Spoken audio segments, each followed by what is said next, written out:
Since 2022 सबसे ज्यादा international centuries बनाई है किसने? नहीं, आप गलत हैं। शुभमन गिल ने। जी हां, सबसे ज्यादा सेंचुरीज सिंस 2022 शुभमन गिल ने बनाई है। तभी तो लोग उसको कहते हैं क्रिकेट का रियल प्रिंस। ऐसा टैलेंटेड लड़का, लंबा कद हो, खूबसूरत जवान हो, क्या टॉर है, क्या अंदाज है, ये अदा, ये नाज, ओहो वीडियो बनाओ। खैर, तो बात कर रहा था शुभमन गिल की, तो सबसे टॉप पे हमें शुभमन गिल नजर आते हैं। कुछ नंबर्स देखते हैं फिर आगे बढ़ेंगे। नंबर्स ये हैं कि शुभमन गिल्स ने 1100 किए हुए हैं। दूसरे नंबर पर विराट कोहली विद 900, तीसरे नंबर पर केन विलियमसन विद 800 और 26 साल की उम्र में इतनी मेच्योरिटी दिखाना, इतने सेंचुरीज करना, ये शुभमन गिल को एक क्रेडिट जाता है। ठीक है, इंडियन टीम से ड्रॉप भी हुए, उनका जो सबसे बेहतरीन फॉर्मेट है वो वनडे क्रिकेट है, लेकिन स्टिल ये इस लड़के में टैलेंट है। उतार चढ़ाव, गिरावट तो आती रहती है कैरियर में। इससे पहले हम आगे बढ़े, मुझे कमेंट सेक्शन में ये बताइए कि यंग क्रिकेटर्स में, बैट्समैन में दुनिया का बेहतरीन बैट्समैन कौन है? मेरे जहन में कुछ नाम आ रहे हैं, शुभमन गिल, डेविड ब्रेविस। एक टैलेंट की बात करूं, ब्रेविस तो अभी अपने आप को स्टैब्लिश नहीं कर सके, लेकिन एक टैलेंट की चले उसके ऊपर बात करें, या कोई और लड़का या कोई और नाम, बहुत सारे नाम आपके जहन में आ रहे होंगे, कमेंट सेक्शन में मुझे कमेंट करके बताइएगा। अब आगे बढ़ते हैं शुभमन गिल के ऊपर। शुभमन गिल जो कि वनडे क्रिकेट का एक एलीट प्लेयर है और टेस्ट क्रिकेट में अभी वापसी उसकी हो रही है, तो उसने एक बेहतरीन 100 भी किया बांग्लादेश के खिलाफ। आई होप जो पोटेंशियल अंडर 19 लेवल पर उसने दिखाया था, जो आते साथ इंटरनेशनल क्रिकेट में दिखाया था, उसको वो मैच कर सके। ऐसा नहीं कि उसने परफॉर्म नहीं किया, उसने परफॉर्म किया है, लेकिन बीच में थोड़ी परफॉर्मेंस हिली। मैं हमेशा कहता हूं कि भारत में बैटिंग में कंपटीशन बहुत है, आप थोड़ा सा हिलते हो तो पीछे दूसरा प्लेयर तैयार होता है आपको रिप्लेस करने के लिए, इसलिए प्रेशर बहुत होता है। आइए कुछ नंबर्स देखते हैं शुभमन गिल के, फिर आगे मजीद बात करते हैं इस वीडियो के अंदर। और एपेक्स स्पोर्ट्स के यूट्यूब चैनल को जाकर सब्सक्राइब कर लें, हमारे बेल आइकन को क्लिक कर लें। तो जी, शुभमन गिल के अगर हम नंबर्स की बात करें तो 26 टेस्ट मैचेस में 1611 रन उन्होंने बनाए हैं विद एवरेज 37.46।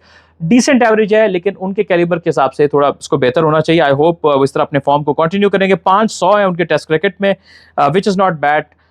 उसके बाद 47 ओडीआईज में 2328 रन विद एवरेज ऑफ 58.20। बाप रे बाप, जिसमें इनके 600 और 1350 हैं, तो ये इनका सबसे बेस्ट फॉर्मेट है और इनसेन एवरेज है। T20 में अभी बन रहे हैं, इसमें रिकॉर्ड ठीक है, 578 रन इन 21 इनिंग्स, 30.42 का इनका एवरेज है और स्ट्राइक रेट भी 139 है, विच इज गुड। 140 के पास स्ट्राइक रेट हो तो आई थिंक ये बहुत अच्छा स्ट्राइक रेट है। तो T20 के नंबर्स इनके बहुत ज्यादा अच्छे हैं। अब शुभमन गिल का जो मुकाबला है वो किस किस के साथ होगा, ये साथ ही में खेलते थे पृथ्वी शॉ और शुभमन गिल। पृथ्वी शॉ इसलिए उसकी बात कर रहा हूं कि वो भी एक बहुत बेहतरीन बैट्समैन था, लेकिन जो हमने देखा कि थोड़ी सी कुछ डिफरेंट हैबिट्स या रिपोर्ट्स उनके बारे में मिली, या फिटनेस का खराब होना, उस लड़के ने अब तक अपने टैलेंट को जस्टिफाई नहीं किया और शायद वो डिस्ट्रैक्ट हो गया अपने करियर में बढ़ते हुए।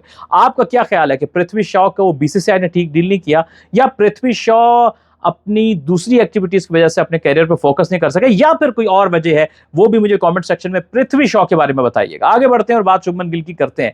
इस यंग एज के अंदर रन्स बनाना, 100 बनाना आसान काम नहीं होता है। अगर हम भारत का एक पैटर्न देखें तो यहां पर हमेशा वो बैट्समैन प्रोड्यूस हुए हैं जिनको लंबे रन्स करने की आदत है। दे ऑलवेज प्रोड्यूस प्लेयर, सिर्फ रन्स नहीं, लंबे रन्स करते हैं।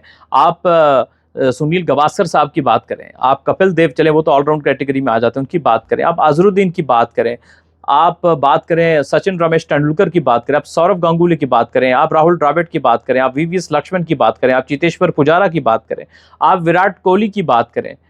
मैं वैसे बीच में और नाम भी आए जो आए और गए, उनमें भी बात करूंगा। There are also good player. Hanuma Vihari की अगर आप बात करें, या जिनका रहाणे की आप बात करें, तो काफी नाम है। मैं अभी टेस्ट क्रिकेट के कॉन्टेक्स्ट में बात कर रहा हूँ। तो बहुत से ऐसे प्लेयर हैं, they know how to convert. वो क्या आपके प्लेयर थे आते साथ ट्रिपल सेंचुरी की थी, करुण नायर आई थिंक, अगर मैं गलत नहीं हूँ, मुझे करेक्ट कीजिएगा अगर मैं नाम गलत ले रहा हूँ। ट्रिपल सेंचुरी कर डाली थी उन्होंने। तो the way India groom their players, वो उनको they know from their domestic cricket के how to take your innings towards the length में वो इनिंग्स को लेके जाते हैं, लंबी इनिंग्स खेलते हैं और बड़ी इनिंग्स खेलते हैं, और यही कुछ हमें यहाँ पे भी नजर आ रहा है। और 50 को 100 में कैसे कन्वर्ट करना है, ये कन्वर्जन रेट भी बहुत अच्छा है। तो वो जो माइंडसेट है बैटिंग में, वो कंटिन्यू हो रहा है, वो लेगेसी आगे चल रही है। एक से एक बेहतरीन प्लेयर। अभी तो गायकवाड़ की हम बात नहीं कर रहे, अभी तो हम यशस्वी जायसवाल की बात नहीं कर रहे, बड़ा टेक्निकली सॉलिड प्लेयर है।